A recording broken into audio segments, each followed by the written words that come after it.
Oh, hey, Chris. How was the colonoscopy? Oh, brutal, man. I don't know, something snapped off and it's just hurting. Yikes. Sorry about that. Hey, you know how some dogs sort of look like their owners? What if case makers share the same traits as their cases? That's ridiculous. No, it kind of works, right? I mean, because like the Pure Base 600 is cool, right? And you're arguably cool, right? The case is super quiet, and you've always been on the soft-spoken side. Yeah. See, it's totally true. Actually, there's one more thing we have in common. What's that? Well, after the colonoscopy, I think I also support a 360mm radiator. Does that like include push-pull or? The Pure Base 600 from Be Quiet offers a tempered glass side panel, sound damping material, and a highly versatile design. Ships with a pair of powerful Pure Wings 2 fans and intentional support for 360 radiators. Click the link in the description for more info. What's cracking, people? Welcome back to the channel. Hope you're all doing well. Today we are building a full-blown system from the ground up. The objective of this build is going to be so that theoretically those of you who might be building a system of your own at home can assemble it almost in real time as you watch me build mine. And so this is really just to help those of you who are maybe new to PC building, if it's your first time, or if you just need a refresher on how to assemble this stuff. So hopefully that makes sense, and it's going to be a lengthier video because of that. It's just more of a casual and relaxed environment to teach users or new users how to build a PC. I will say that even if you're not building a Ryzen system, so I'm building an AMD Ryzen PC, even if you're building an Intel-based computer, you can still apply 95% of what I'm going to be doing today to your system. It doesn't really matter. The only real differences are the CPU installation, which is a breeze on either platform, and CPU cooler installation, which in itself can vary greatly even on the same platform depending on which manufacturer of cooler you're going with. So that being said, ladies and gentlemen, am I just building this computer just for you guys? No, of course not. This is actually going to be my cousin's gaming PC that I helped him assemble, or that I helped him pick out the parts for. I actually did a video, you can go ahead and check that out, where I sort of make a parts list, and that parts list looks drastically different from the hardware you see before me because I went back to the drawing board several times and was like, no, that doesn't make sense. That's stupid. So I've swapped it out from, it was originally going to be an Intel system, and now it's AMD Ryzen. What do you know? It just seemed to make more sense with his budget and stuff. For those of you curious, the build we're looking at today is around $1,200 MSRP, you know, give or take $100 or so, depending on the prices, how they fluctuate all the time and stuff.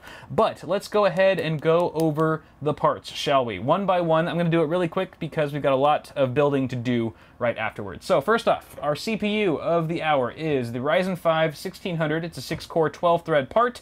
It boosts up to 3.6 gigahertz. I am going to try to push that a bit further with a manual overclock for Brandon. He's not into overclocking. He's not too familiar with it, so I'm going to try to squeeze the most performance out of it as I can with the help of this cooler. Now, this was originally the cooler that Brandon bought and paid for is this one right here. This is the Cryorig H7, a really great price to performance cooler. However, I forgot to tell Brandon to also pick up or order an AM4 bracket to go along with it because it doesn't come with one, so it's not supported with Ryzen natively out of the box. So it's going to take probably a few weeks for that bracket to get here. So in the meantime, we're using this Noctua NH U12S.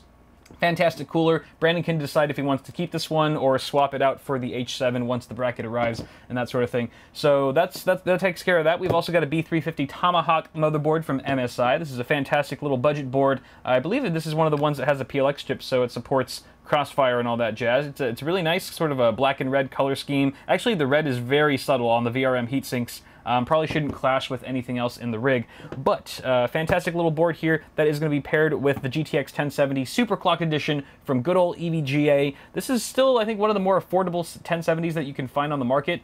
However, it's a blazing fast card, and it's certainly going to kick ass and raid some frames for today's system. The memory kit, I almost forgot about that down there. It's a the 16 gigabyte kit. Where'd you get that 18 gigabyte kit from? 16 gig kit of G.Skill Ripjaws 5, DDR4 at 3000 megahertz. I am also going to try to overclock that to 3200, as that does help Ryzen in gaming performance some. Hopefully the B350 Tomahawk here is able to handle that. Our storage configuration consists of 2 drives, the first of which being building a 250 gig WD Blue. That's actually an SSD, not a mechanical hard drive like you might have thought at first. Yeah, WD makes freaking SSDs now, and they actually call them the same name as their mechanical drives, which is super confusing. But nonetheless, this should be a pretty sweet SSD. I've never used it before personally or tested it, so hopefully it works and it's fast enough. And we've got a 1 terabyte WD Black mechanical hard drive for his for all the games and stuff. Obviously, the heavy storage needs media, that sort of thing. I should mention that we are installing Windows 10 64-bit on that SSD as well. We've got the Seasonic G-Series 650 watt power supply. This is a modular unit and 80 plus gold certified, yo. So incredibly power efficient. And it's also, what was I going to say? It's a Seasonic. Seasonic is a great power supply brand. They are very reputable. So hopefully this one will handle this this particular system just fine. And then finally, our case of the hour is the NZXT S340 Elite in white. I gave Brandon a couple options. He really wanted a white case, so I gave him this one along with like 3 or 4 other popular white cases. And this is the one he came out with. Was like, this is the one. This one right here. And I completely agree. I love this case myself. I've built a couple systems in it already. It's got a beautiful tempered glass side panel. It's got radiator support at the front in case he wants to upgrade the cooling solution later down the line. And it's just a really nice chassis for not too much money. And then finally, just to give ourselves a little bit of an aesthetic bump for the rig, I have included some Fantex white sleeved extension cables to make things look nice and pretty. Oh, there's one more thing. As a thank you to Brandon for letting me build his rig and film it on the channel, I am throwing in, free of charge, an NZXT Hue Plus RGB LED unit, which is probably the biggest, baddest, most awesome RGB accessory you can add to a system here in 2017. So that's going to definitely spice things up and add some bling. Definitely going to give us a bling factor for today's build. But those are all the parts, ladies and gentlemen. So I'm done rambling. I'm going to go ahead and start building. So if you guys, those of you who are building your own systems at home right now, what I'm going to suggest is that you grab your CPU, aka your desktop processor, and your main board or your motherboard, because that's generally where I like to start in a given build. So let's start there. All right, y'all. So you can see that I've taken the CPU somewhat out of its packaging. You want to make sure not to touch it unless you absolutely have to. So it's still sort of in a little box for now. But I've also removed the motherboard from its anti-static sleeve. And you'll notice that there's a bunch of other stuff on this table. I'm going to go over everything. But when you take your motherboard out of its box, you want to also take out a few important accessories along with it so that they're just on hand when you're ready for them. The first of which is your motherboard I/O shield, and we're going to see what this exactly is for in just a bit, as well as your SATA cables. I would take out a number of SATA cables equivalent to the number of 2.5-inch or 3.5-inch drives that you'll be connecting to your system. So in our instance, we've got 2 drives, 1 SSD and 1 mechanical hard drive. So I've actually pulled out all 4 of the cables since they come connected. But you can take those out as well. And then your motherboard manual. So this is the Tomahawk manual. You might need to consult it at some point. And then the other stuff on here, these are just sort of like tools that I use when building a computer. The only one you absolutely need, well, let me get the CPU out of here. That's not a tool, really. So we've got the one you really need is a screwdriver. You need a Phillips head screwdriver. This is a number 2 Phillips head screwdriver. Any sort of length will do, but I generally prefer a slightly longer one. Woohoo! Just to makes it a little bit easy when screwing in screws and stuff. But magnetic tip also helps a lot. Not required, but definitely appreciated. Makes things a bit easier. And then we've also got some cable management accessories here. So zip ties. Generally, there's at least one or 2 components in your build that will come with zip ties, but they're usually very few of them, and they're not like the right length, or they're too cheap and stuff like that. So I have my own on hand. Again, this is not necessary, just kind of creates a cleaner build for the cable management part. And then I've got some Velcro ties in case I need them. And then, of course, some wire cutters to cut the zip ties and stuff. A pair of scissors also works just as fine. Don't use a knife, that could be dangerous. So those are the things that we are going to be using for this build. And on that note, we can actually install our CPU. All right, so here's a close-up look at our CPU socket. And this is basically where the CPU gets physically mounted or inserted on the motherboard. And this one in particular is the AM4 socket. AM4 is only compatible with AMD Ryzen CPUs, at least at the time of filming. So don't bother putting in a non-Ryzen AMD chip or an Intel chip, God forbid. Bad things will happen if you do. So just stick to Ryzen for AM4 and you'll be good to go. So if you are building an Intel rig right now, I would suggest going to some sort of tutorial. Maybe I'll link one. I'll put a card somewhere if I can find a good tutorial on how to do that on the Intel platform. But for ZIF sockets for Ryzen, it's really quite simple. All you do is lift up this bar here. There's a little bar that's got a little latch. You kind of got to push it to the side a little bit and then lift it up like so. And then get your CPU out. I will remind you guys not to leave any fingerprints on your CPU, particularly on the top. You don't want to touch this top heat spreader here. That's a no-no. You want to grab it from the sides. So here's the CPU, all right? You can grab the edges. Edges are fine. Also, do not touch the golden contacts, the golden pins, I should say, on the bottom. All right, that's a no-no as well. That's very important. You want to keep that as clean as possible. The way you want to do this now is you want to take note of the golden triangle. There's a golden triangle on one of the corners of the CPU. And you want to match that with the small, tiny-ass triangle in the corner of the socket. You can see there's a tiny little corner, or I'm sorry, yeah, a little arrow right in the corner there. That's going to match up with the gold arrow on your CPU.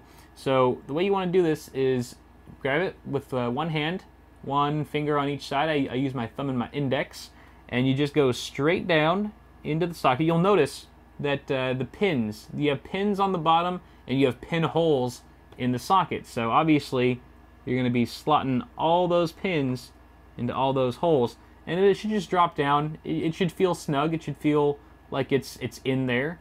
And you can give it a little wiggle to make sure that it's fully down. Looks good.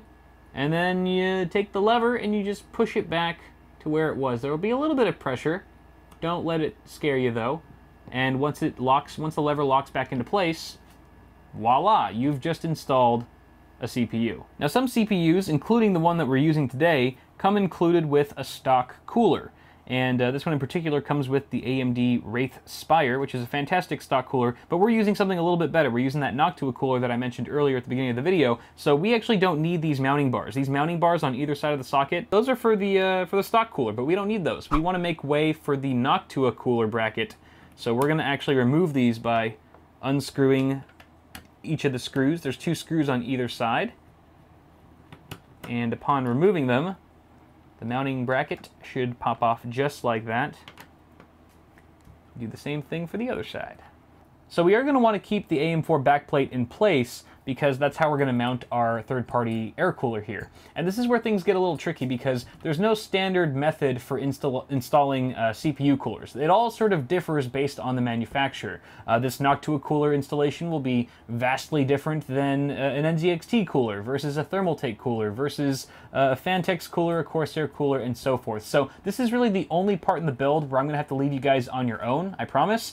So at this point, I want you to consult the manual that came with your air cooler or liquid cooler and follow it to a T. Follow the instructions there and you should be good to go. Make sure that you're also following the instructions in that manual that pertain to your particular socket. So again, we're running AM4 right here. If you're using LGA 1155 with Intel or LGA 2011, then you want to make sure that you're reading the right instructions for that socket.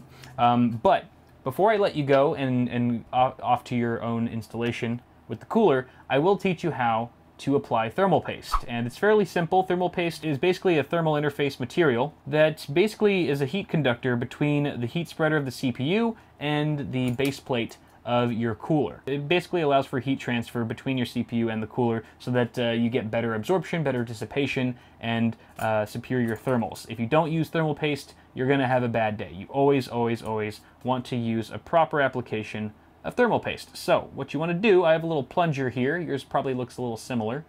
I like to do the grain of rice method. So straight in the middle, it's just how it sounds. You want a grain of rice size of thermal paste. You can go a little bit bigger. I would say grain of rice works for LGA 1151, for example, and similar, because it's a smaller chip, and you don't really need that much. Ryzen's slightly bigger of a heat spreader, so we're gonna do the green pea method. The green pea method is slightly bigger than the grain of rice Bada bing, bada boom. Beautiful. All right, and ideally the theory here is that once you push this thing down, once you smack it down on the CPU, it's just going to spread it across the entire heat spreader. And so you'll actually get much fuller coverage than what it looks like right now. So on that note, why don't you go ahead and install your CPU cooler while I install mine, and we'll meet back afterwards. Sound good? All right, go for it. Good luck. I believe in you.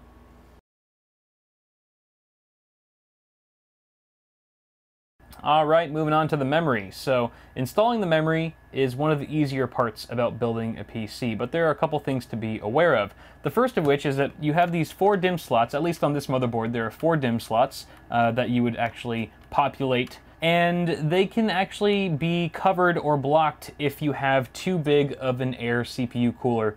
Now this one is fairly slim, so we're not running into any clearance issues, but you might have one that's too large and kind of encroaching on these leftmost DIMM slots, and that could be an issue. Hopefully if yours is only encroached because there's a fan on the side, you should be able to pop the fan off, and it'll give you more open access to those DIMM slots, and then you can go ahead and install your memory modules. But if you are just running into some issues and there's no way around it, it's possible that you've just got some incompatible RAM that is just too tall. The heat spreaders on the RAM, which is the black enclosure that you see here, for example, is just too tall for the model of CPU cooler that you've purchased. You might want to look into that online, do some research to make sure that it is incompatible before you send things back and stuff, but that can occur from time to time. Assuming though that you don't have any clearance issues and that you have a free access to all these DIMM slots, you want to consult your motherboard manual to find out which of these slots should be populated with your modules, because it does matter. It does matter. No matter if you have 1 stick or 4 sticks or 8 sticks, you want to make sure that you're putting them in the right slots. And the only way to find that out is through the manual. So once you've done that, I've already found out that mine, my 2 sticks that I have here should be going in the 2nd and the 4th slot. So I've got that all figured out. So the next thing I want to do to actually install these suckers is I want to pull down these side latches. There's side latches on, in this instance, there's side latches on both sides of each DIMM slot. Some motherboards only have a fold down latch on one side and the other one is fixed. So if that applies to you, don't try to force one of the sides down. It's probably just not meant to move. But in this case, both of them fold down on either side. Now before you install these suckers, you want to make note of the little notch that's the bottom of the module. You can see it right there. It's off-center, which means that these are keyed PCBs, which means they can only go in a certain way. So you want to match that notch up with the notch that's in the DIMM slot itself, just to ensure that you're plugging it in the right way. Otherwise, you could damage the module. So once you've got that figured out, go ahead and line it up, and applying equal pressure on both sides of the stick, you want to apply force downward until both of those side latches that you popped down earlier snap back into place. So we just did the first one. Let's do it again for this guy. Even pressure downward, and voila. You can see that the latches, all 4 of the latches, are completely upright where they were before. So memory installation complete. Very straightforward and simple. Let's move on to the next step. All right, we've got our case now. So go ahead and get your case out of the box. Be careful with it, especially if you've got something like a tempered glass side panel. It can be very fragile. And what we need to do is sort of prep our case so that we can fit our now prepped motherboard snugly inside of it. So I'm going to go ahead and take off this side panel.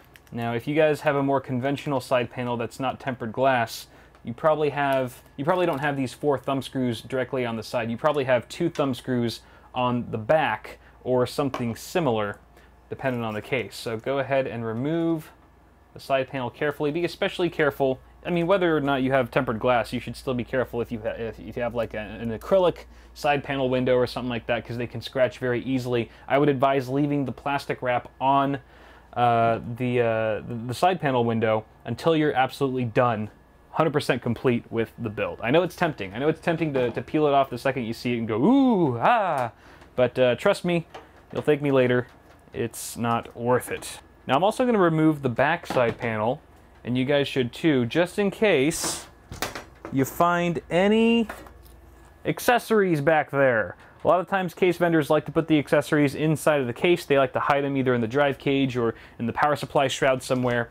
So go ahead and take your accessories out. You will be needing them very soon. In fact, right now.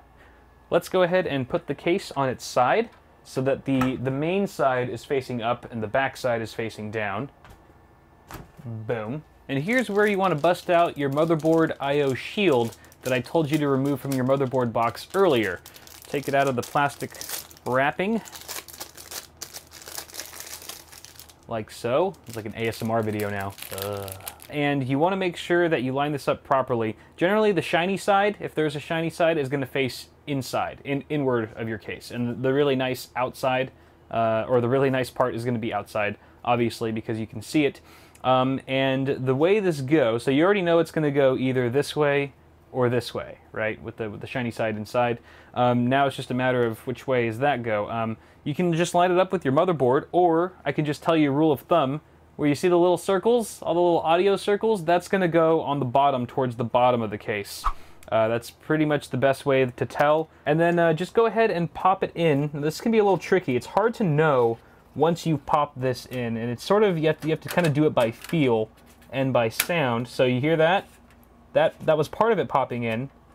And you want to just double check. You have to look really closely to make sure that the entire perimeter of your I/O shield is flush. So you just want to double check, push it firmly around the edges, make sure it's all good in there. All right, now before you get too excited and go about installing your motherboard, there's a couple things to mention here. First of which, if you are using an air CPU cooler tower sort of thing, like I am right here, then this doesn't really apply to you. But for those of you using liquid-cooled AIOs of any kind that have radiators and things like that, you want to make a note of whether or not it makes sense to install your motherboard first before you install your radiator. It can kind of depend.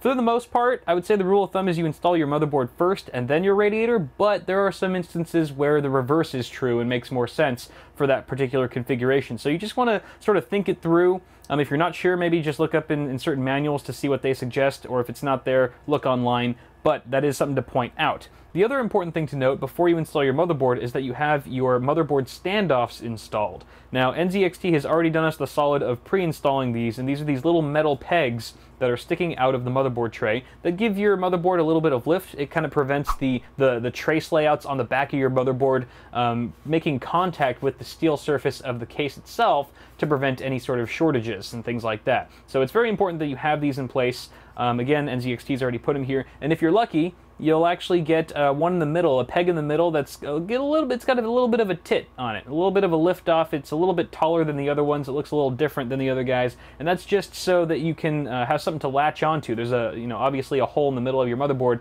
that will latch onto that middle peg when you're putting it into place, and just sort of lock it and freeze it so that it's easier to work with and more stable. It's not moving around and stuff. It's really nice to have one of those, but if you don't, no worries, you can still get by. Now, the other thing to be aware of is that not all standoffs should be in the same place for every situation. For example, these are in the ATX configuration for ATX motherboards, which I in fact have right now. So that's good. So I don't need to change anything here. But let's say you were building for some reason with a micro ATX motherboard and you needed to rearrange the standoffs to accommodate that particular form factor. You can either look in your case manual, or if it's not there, it could be etched directly onto the motherboard tray, where here it says, micro ATX, ATX, ITX, and it gives you sort of a legend, and you can figure out where the standoffs go for that particular form factor board.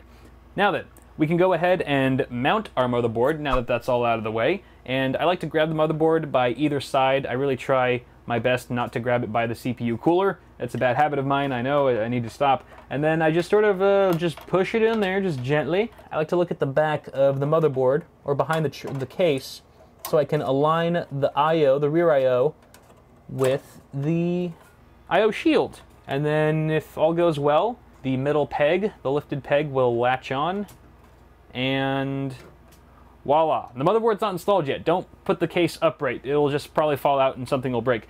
We still need to screw it down. So we've got some screws here. You're going to want to get the accessories out that came with your case, with your chassis, and then with your hopefully metallic tip screwdriver. This is where the metallic tip really comes in handy. You're just going to go ahead and screw those down. I should mention, when you're installing the standoffs underneath, you want to make sure to tighten them, but you don't want to over tighten them, because they can strip and then they'll just like do the infinite spin And that's not good, because then these screws won't really go in at all.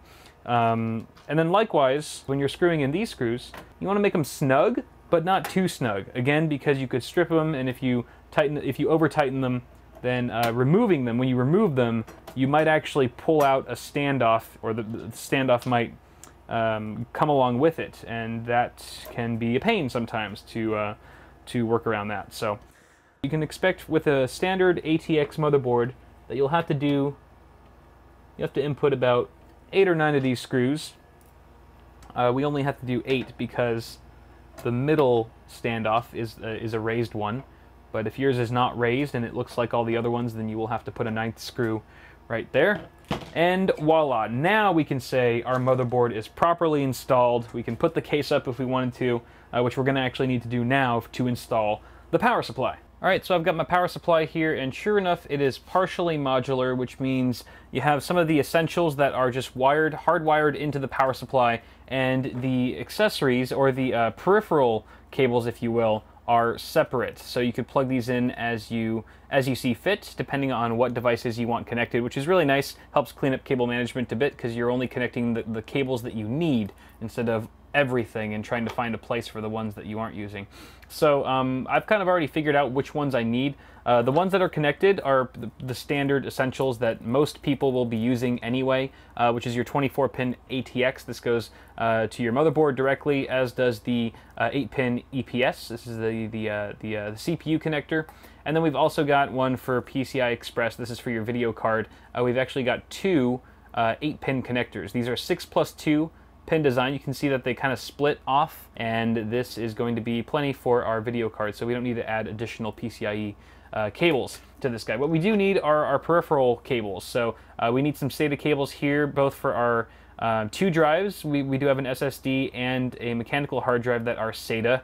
They use SATA connectors, so we're going to need to power them with this SATA plug. You can see that there's actually 1, 2, 3, 4 SATA connectors on this one cable. So hopefully, if we wire things properly, and this cable is long enough, we'll be able to wire both of those hard drives with one cable. 2 birds with 1 stone, so to speak. And then we've got 1 more of those. This is another SATA cable, exactly the same as SATA power, that is actually a little bit shorter, and there's only 2 connectors on this one, and this is going to be going to our NZXT Hue Plus. You may have other SATA-enabled devices that need to be powered, such as, let's say, a built-in fan controller into your case. Or there's Molex as well. Molex is a completely different plug that did come included. We do have some Molex cables included with this power supply, but we don't have any Molex devices that are in this system, so we don't need to use those. The other thing is, with the matter of which way do you want to install the power supply, I generally say face down, especially with cases now having ventilation slots at the bottom with dust filters, as this one does. If your case does not have any sort of ventilation at the bottom here where the power supply mount is, then I would say flip it up top. Otherwise, I would go to the bottom. Now, this is a bit of a unique layout. Actually, there's plenty of cases that do this, but the S340 Elite actually has this bracket on the back with removable thumb screws, which you still, for some reason, need a screwdriver to remove. That's silly. And this is what you want to attach to the power supply first before you install it. I would say most cases do not use this method. Most cases you just slot the power supply in. Oh, that's the wrong way. You would just put the power supply in, and then you would just directly screw in 4 screws into the existing holes. But this is a little bit different. NZXT is getting all clever with it, so I'm going to get my power supply screws that came included with the case. I think you might also get some screws that come with your power supply, but more often than not, they're going to come with your case. So we're just going to mount this guy on here.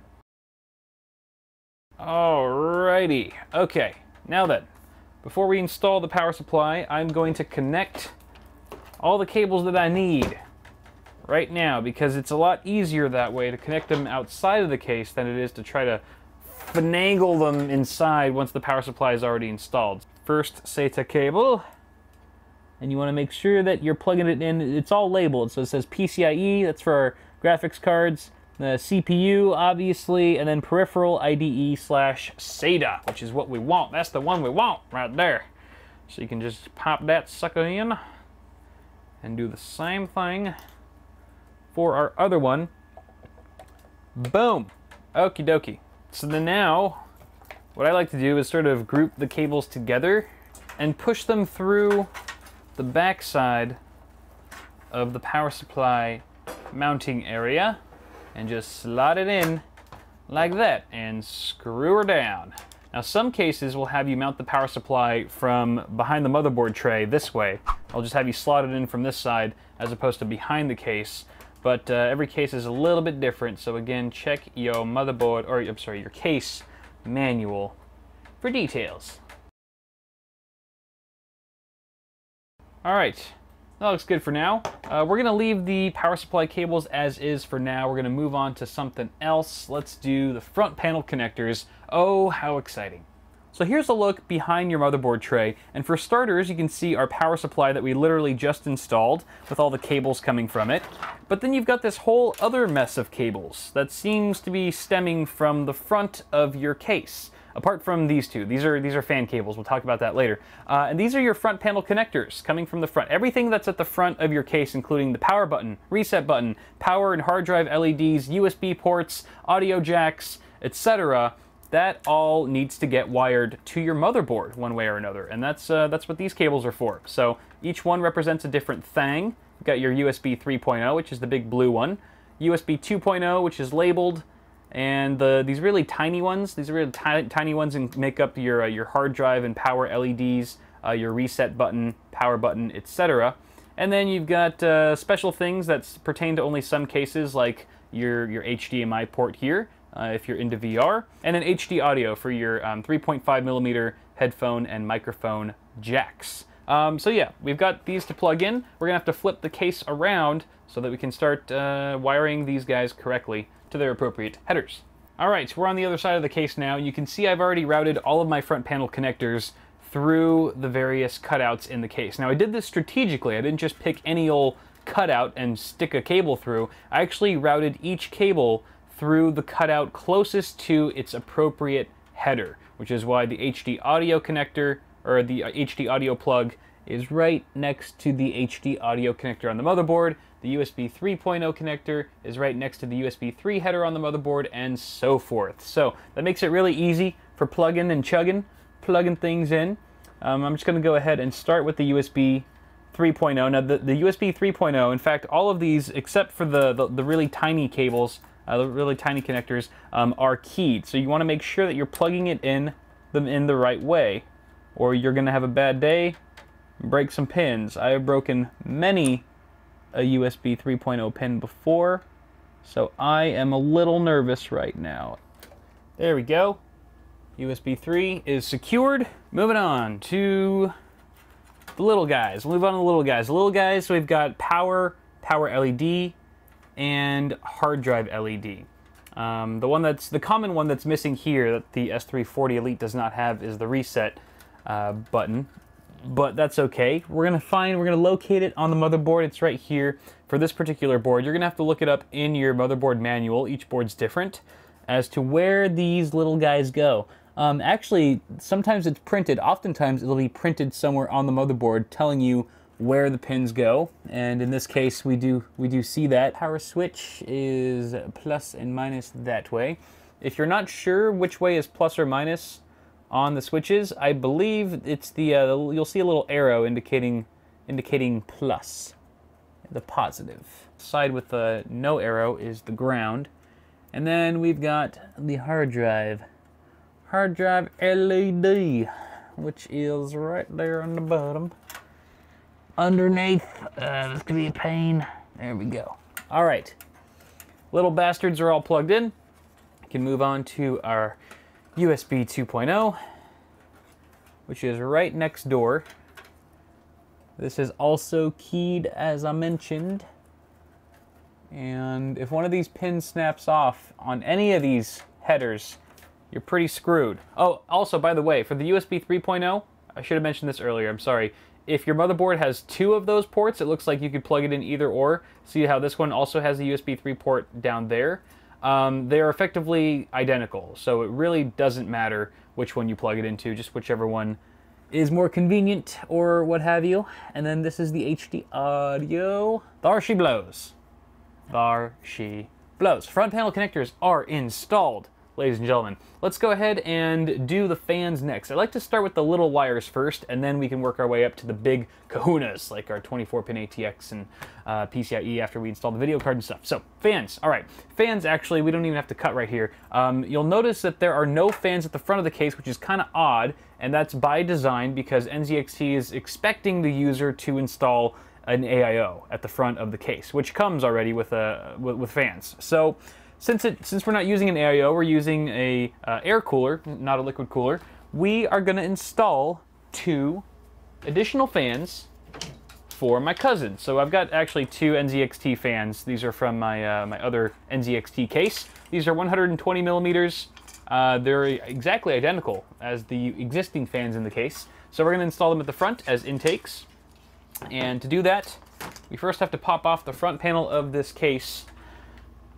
You just pull it like that. Not every case will have the front panel pop off so easily. Some of them have latches that need to be undone and so forth. So let's just install these guys. There's a little cable cut out here. Can you guys even see what I'm doing? Yeah, you can. Where my fan screws at. All right, we've got direct airflow now going straight to the CPU cooler and soon to be the video card, which we're going to pop right there. And now we shall route all of the fan cables to the various fan headers on the motherboard. We should first locate where those headers are. There's one here, there's one here, and we got 2 up here. And then the 5th one is actually being populated already by the CPU cooler here, this fan. So you want to approach wiring your fans the exact same way as you wired your front panel connectors. Route them through the cutout that makes the most sense nearest to the header you wish to plug them into. And generally, if you're dealing with a decent case, there'll be a cutout at the very top, a couple cutouts if you're lucky, which is perfect for these top mounted fan headers because they just kind of stay out of sight, out of mind. And this bottom one here, I think I'm going to connect the back fan because it seems the closest. Sorry, I know you guys can't see anything because my fat fingers are in the way. There's really no other way to do this though. Okie dokie, fans are plugged in. Next up, we are installing our hard drive. And this is a 3.5-inch drive, of course. We are going to install it in the only 3.5-inch drive cage in this case. And every case is a little bit different where the mounting points exactly are. Go ahead and consult your case manual for those specifications, and then once you know what you're doing, you can just pop in the drive, or there's different mounting solutions. Some of them have little like wing brackets that fold out the sides. Other ones you just screw them in like this. Heck yeah, going old school. You'll notice that there are 3 threads on either side of a 3.5-inch mechanical drive for the most part. You're going to want to screw all those down. Don't skimp. Don't think like, oh, I only need to put 2 in. No, put that 3rd one in, because there are moving parts in a hard drive, yo. Those moving parts, like a needle and a platter and a little green man. There's a little green man in every hard drive. No, there's really not. And if your hard drive's not mounted properly and securely in your case, then all those moving parts can end up making lots of vibration and noise, which is quite unsettling. Make sure you do your job and screw them all in. Now, this is a unfortunate design. I should have thought to plug or screw this in earlier. There's only one screw hole here on this side.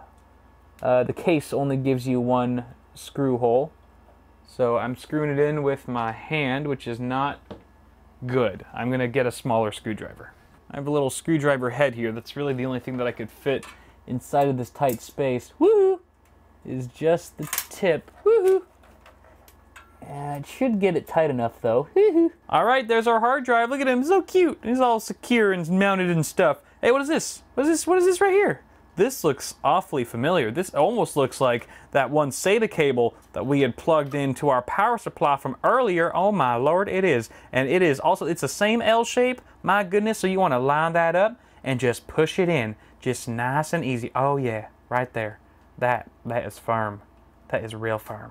SATA power has been connected, but wait, there's more. You need data. So let's get a data cable. Remember the other accessory that I told you to get out from your motherboard box way back at the beginning of the video? Yeah, it's time. It's time to whip one of those out, if you know what I mean.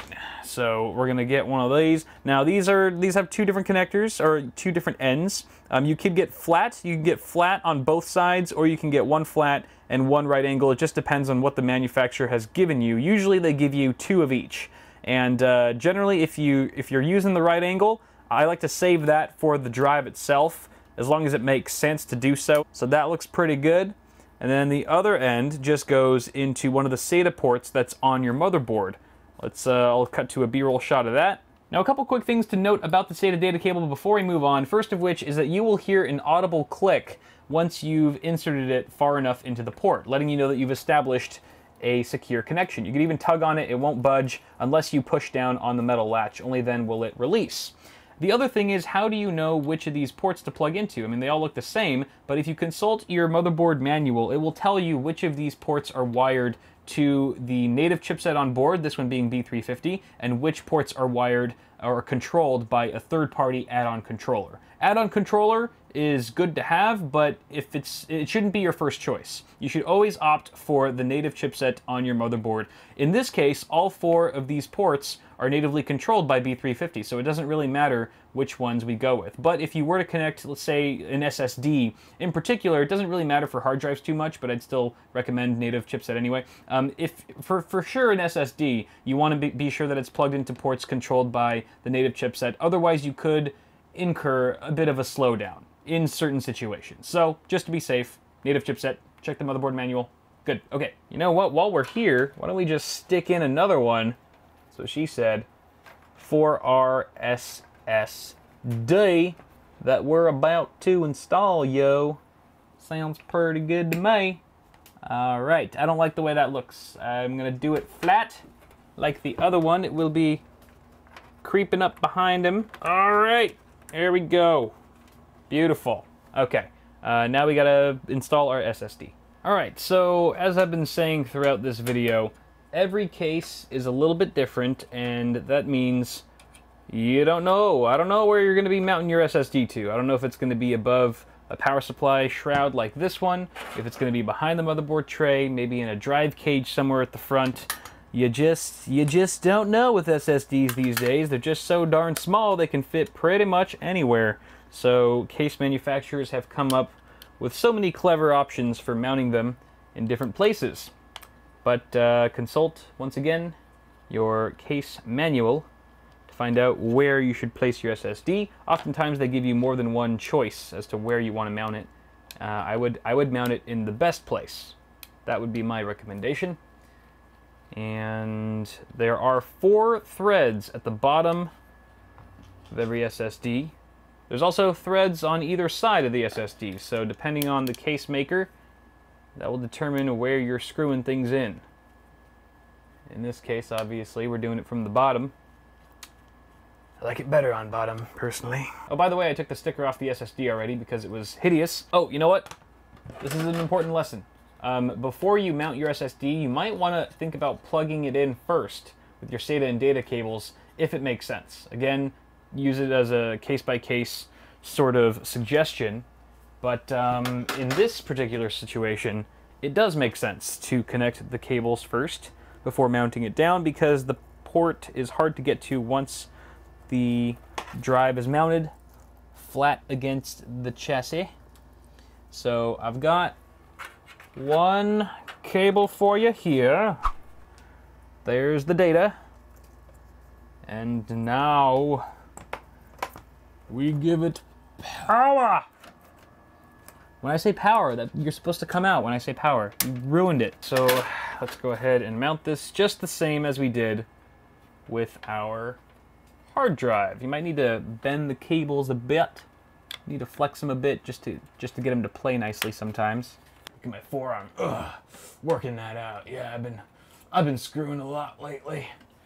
I don't even mean that in like a dirty way. I've been using the screwdrivers very frequently. Let's see. Why don't we mount the Hue Plus over here? You know, oh shit. I should have mounted the Hue Plus here because it's a little bit bigger I don't want a big fat thing in the middle. I'm going to swap it. I'm swapping it. I don't care. So the Hue Plus is also 2.5-inch form factor, although it's kind of a fatty form factor because it's like 30 times as thick as this thing. Get down onto the power supply shroud. Thumb screw, thumb screw, thumb screw. So this is the Hue Plus. This is the brain, if you will, that controls all the various effects and colors, blah blah blah blah. And this particular kit comes included with some strips that you can attach to the brain. LED strips, that is. Voila! So I realize that this part of the build doesn't apply to most of you because most of you aren't building with the Hue Plus. However, you can check out my video on the Hue Plus if you want more info on it.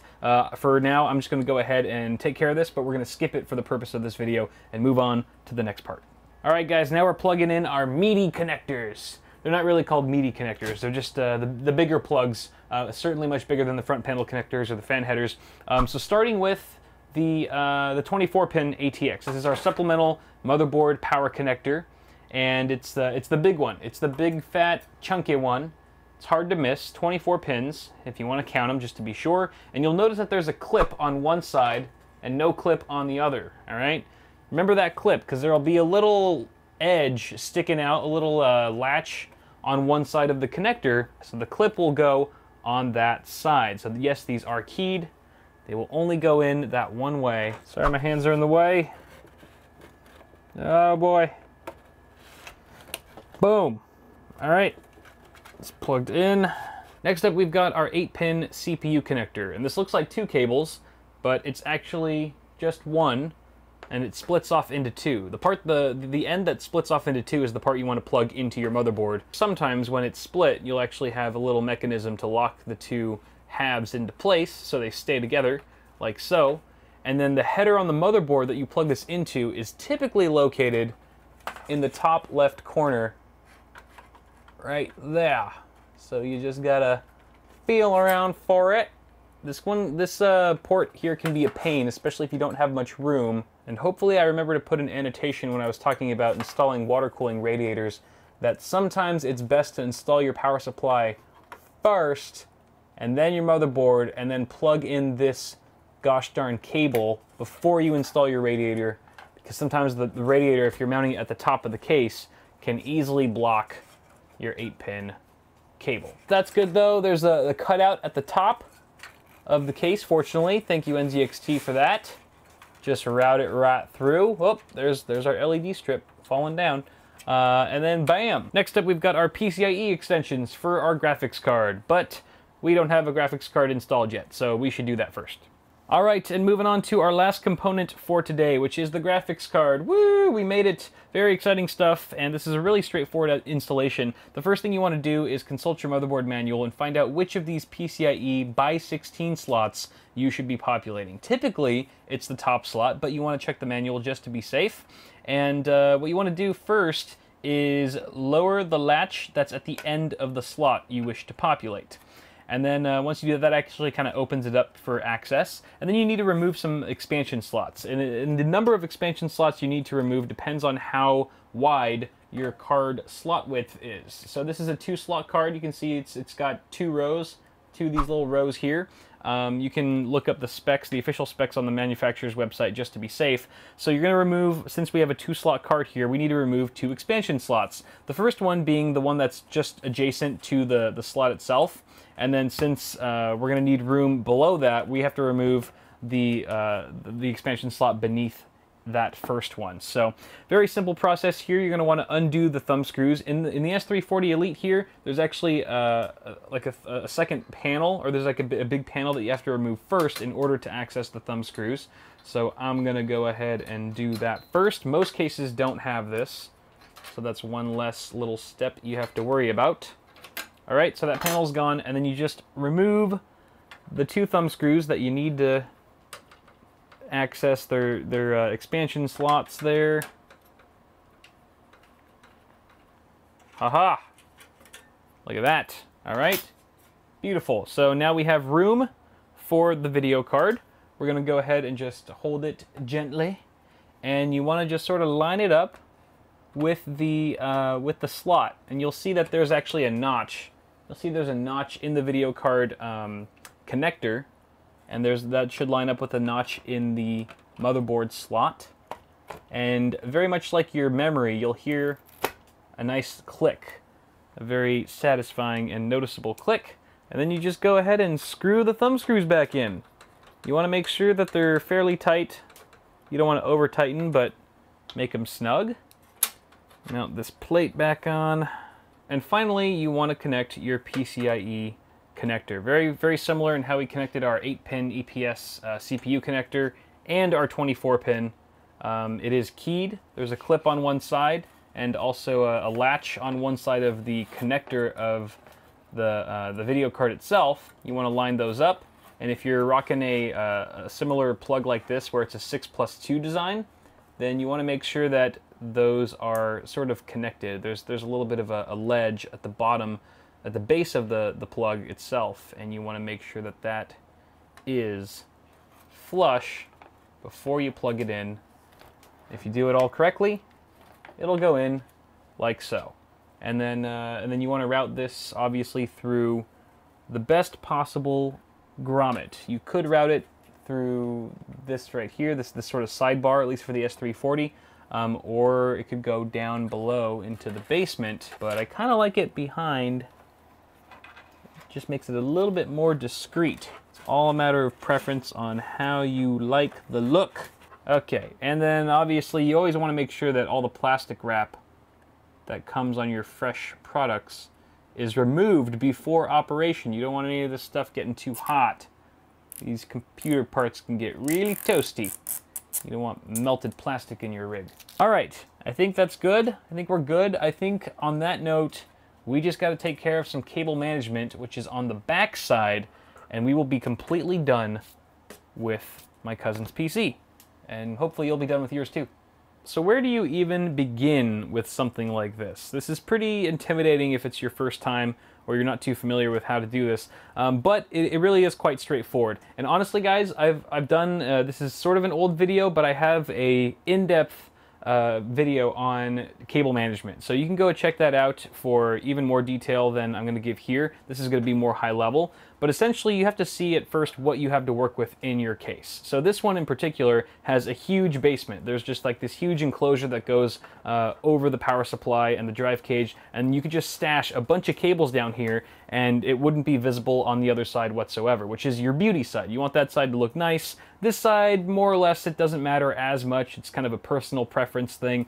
But for me, since I have this nice basement to work with, I am going to be taking advantage of that and stuffing a lot of cables in there, being a little bit lazy, but hey, if it's there for a reason, I'm going to use it. Now, for those of you who don't have a nice big basement to stash a bunch of cables in, you probably just have to do it the old school way and sort of tie down. You have to group together cables. All right, you have to find out what makes sense when you bunch them up. All right, which cables can be bunched together, and using zip ties in tandem with the tie down points that are around your motherboard tray, should you have them, is always a good idea. That keeps the cables really flat and up close against the motherboard tray so that you can fit your side panel on once you're all done. The other thing that this case has that not many do are these little cable clasps. This is not actually very common on most cases these days, but it is very handy. I'm going to be using these as well to aid in my cable quest. You obviously want to make sure to connect your extensions, all the extensions that you've used, to their appropriate cables coming from the power supply, otherwise your components won't work. So fortunately, thanks to NZXT's brilliant cable clasps here, I don't really need to use many zip ties at all, but I will use it for our 8-pin CPU connector here, since it's sort of off in right field. Once you're done with your zip tie, you can go ahead and snip it off with your wire cutters or scissors, whichever one. And we didn't even have to use any Velcro straps because just the cable management in this case is super boss. But there you guys have it. There's cable management, pretty much done. Again, like 90% of this was just shoving stuff into the basement, but hey, it works, and it's not too difficult to redo or rewire things or service it in there if we absolutely need to. But hey, holy crap, our build is done. That's a horrible angle. Let me go ahead and change things up for you so you can see what it looks like all powered on. Alright guys, so I discovered the audio clip for this outro was actually corrupted after I sent the rig home with my cousin, so I gotta do this lame voiceover while you watch me turn the system on for the first time, but technical catastrophes aside, the build was a success. The rig posted just fine and seems to be in healthy working condition, so hopefully those of you building at home find yourselves in the same boat, and you're now ready for Windows installation or whatever operating system you choose to go with. I'm sorry if this video didn't have the same amount of polish as some of my other content, because it was just really long and kind of difficult to edit, but I hope it helped you along with your own build and leaves you with a new sense of confidence and appreciation when assembling a PC. So if you enjoyed the video, don't forget to toss me a like on it before you go, and feel free to subscribe to the channel for more tech stuff on the way. Have a good one, guys. Thanks so much for watching, and I'll see y'all in the next one.